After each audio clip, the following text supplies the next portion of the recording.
ஒன்றும் இல்லை சார், அதில் பார்த்தீங்கன்னா ப்ரெஷரில்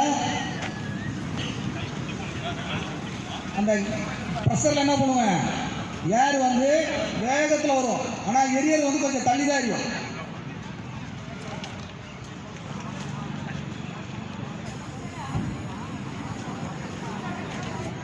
அவ்வளோதான் சார், முடிச்சுக்கா சார். நீங்கள் முடிச்சோடி ஆஃப் பண்ணணும் ரெகுலேட்டரை, பார்த்துக்கணும். இப்போ ரெகுலேட்டர் இல்லை என்ன பண்ணலாம், ரெகுலேட்டர் இல்லை, ரெகுலேட்டர் ஃபயர் ஆகிடுச்சு என்ன ஆகுங்க, ஃப்ளேமும் மேலே ஹைட்டாக இருக்குது. இதே தான், அதே நீங்கள் அணைச்சிடலாம். அந்த ப்ரெஷரில் மேல் தூக்கி எரியும். அப்போது நம்ம கை விட்டு நாப்பில் அடைச்சிட்டா முடிஞ்சு போச்சு. பயமாக இருக்குதுன்னா வேறு மட்டும் இருக்கும்.